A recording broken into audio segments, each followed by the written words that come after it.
Welcome to Good Goobyes, the Funeral Facts podcast. We are really glad you found us. In this podcast, me, Simon, a funeral director, and me, Tina, I'm an independent celebrant. We're going to discuss all things funeral in an informal space to demystify what happens when we say goodbye. Based on your questions and queries, Si and myself are two industry professionals that are going to chat through the hows, whats and wherefores. We actively work in the funeral industry in Devon in the UK.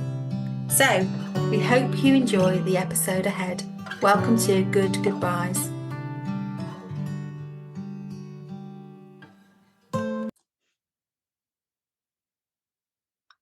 Hello and welcome to Good Goobyes with me, Si. And with me, Tina. Welcome. We are going to talk today about the standards to which I am held as a funeral director. And it's an interesting subject because here in England, and I will specify England because Scotland have just had it, but we have not. In England, we are not regulated.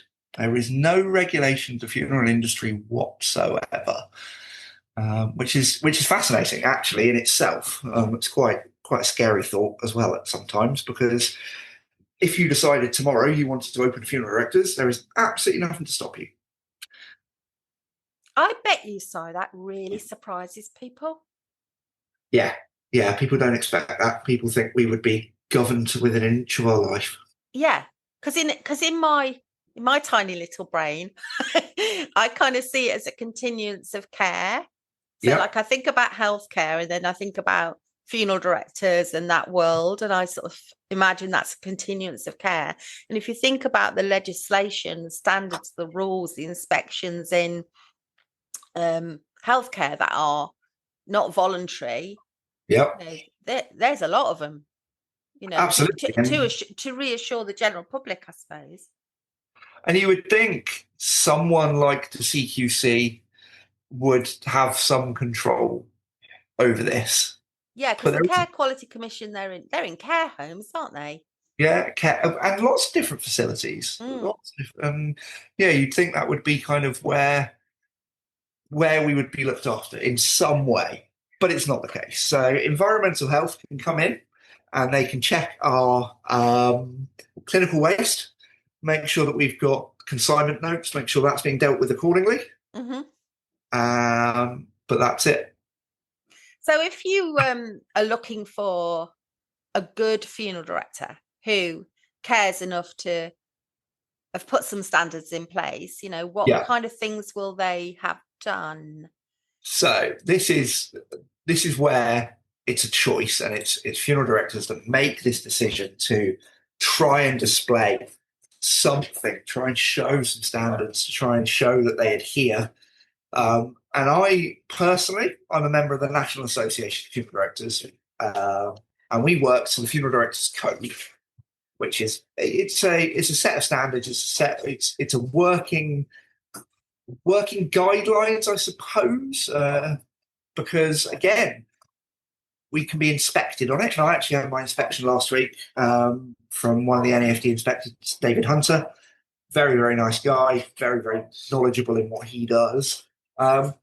But ultimately, for David, he's coming in as a guide, this is what you need to be working towards. You're not quite at this standard. This is the changes you need to make. We talked about my T's and C's. I didn't have a GDPR notice on there, so that's what I need to add. And it's little bits like that are guidance, but I don't have to do it. It's a choice I've made to be a member of the NAFD. It's a choice I've made to do this, but he can't shut me down. Worst case, they could remove me from the NAFD membership. And I suppose that's my kind of trigger to do it right, but not overriding the fact that we should be. These standards are the minimum. These are not huge, great big aspirational standards. These are just the bare minimum of what we should be doing, because it's the right things to do.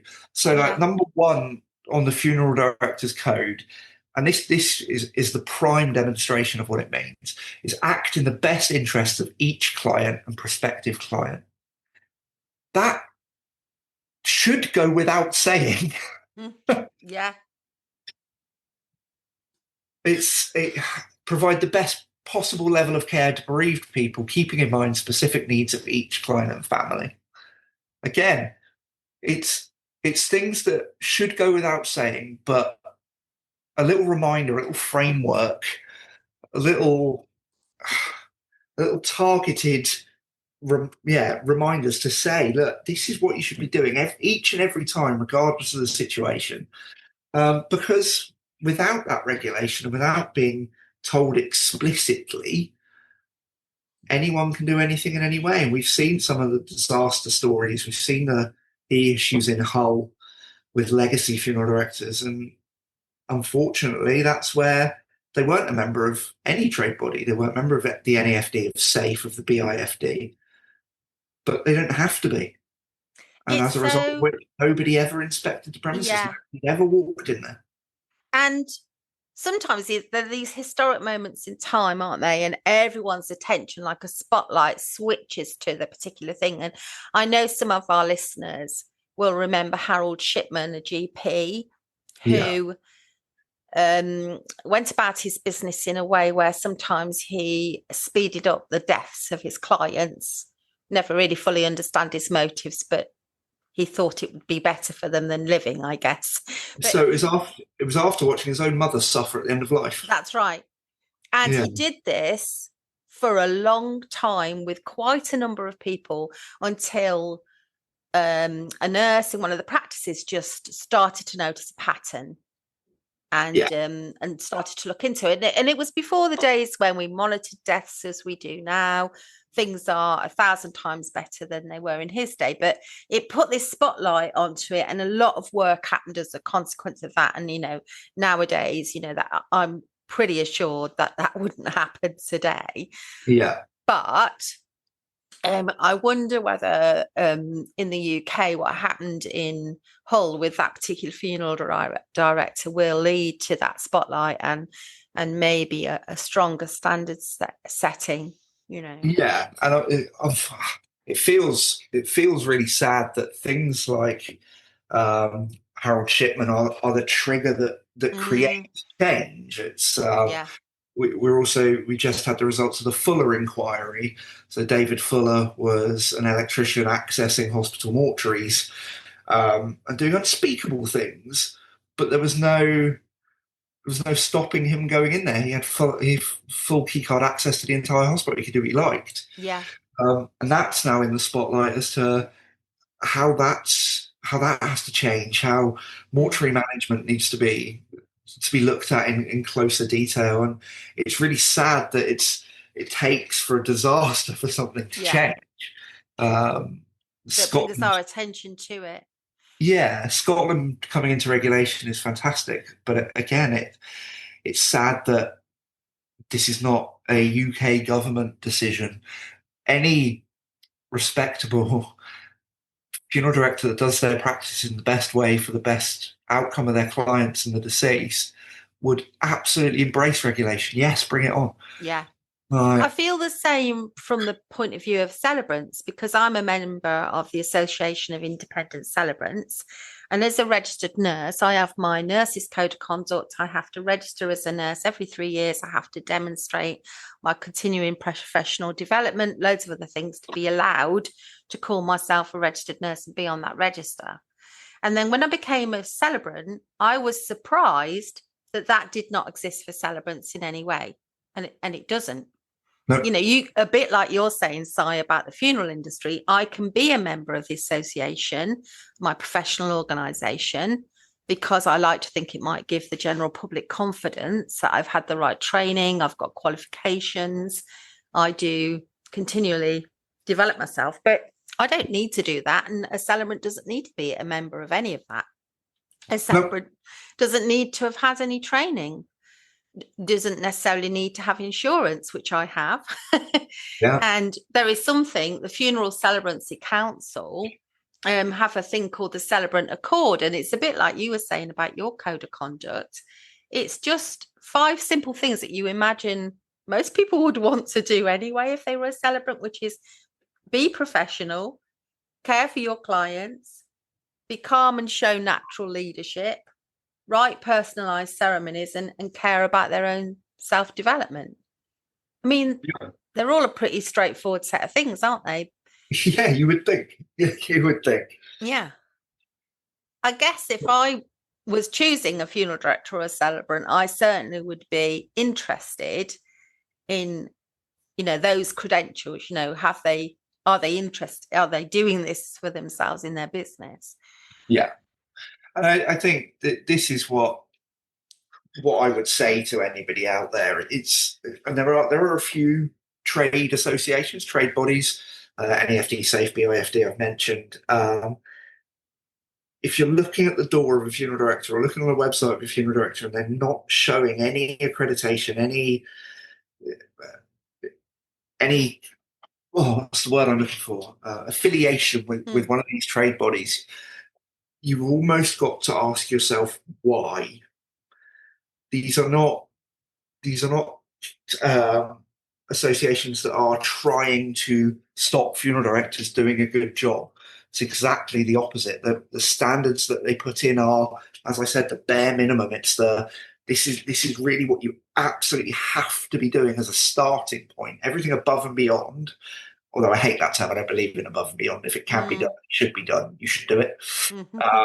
But everything beyond that, it's just what's expected. And if you're not a member of one of these trade associations, why not? What decision have you made? What are you not within that funeral director code, that code of practice?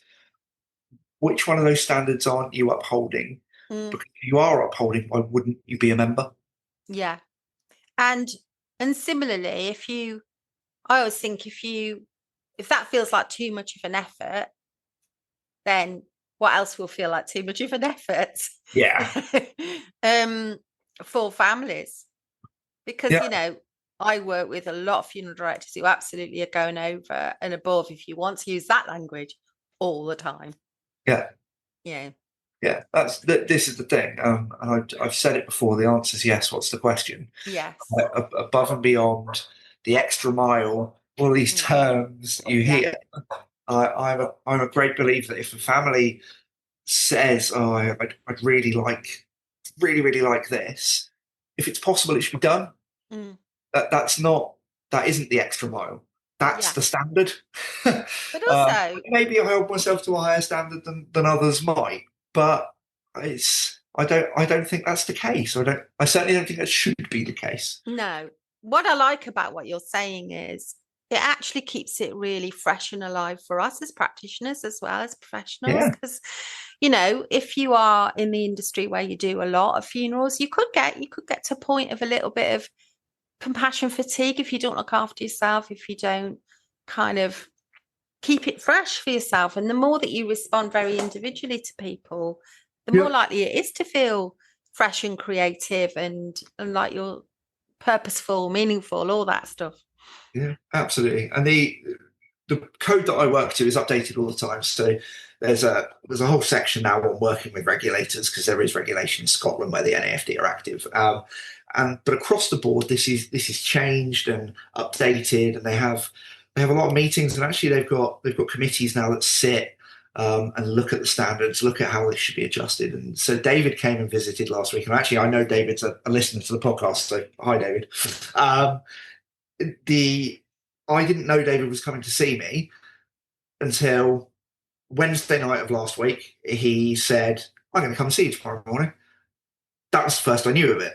And I only had that heads up because I have a good working relationship with David, because we were sat having a cup of tea together at a meeting. Had I not been at that meeting, he wouldn't have told me. He would have just turned up. Yeah. I need to make sure that at any given moment, I am compliant. I am up to standard. I am up to scratch. Because if I'm not and he turns up, he will tell me. Right? And when regulation comes in and when it is enforceable, I hope that will be the same. Yes. I hope that whichever inspectorate can walk in the door and say, "That's not good enough, that's not good enough, that's not good enough.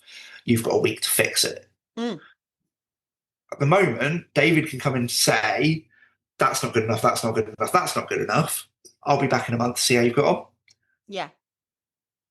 There needs to be more accountability. Yeah.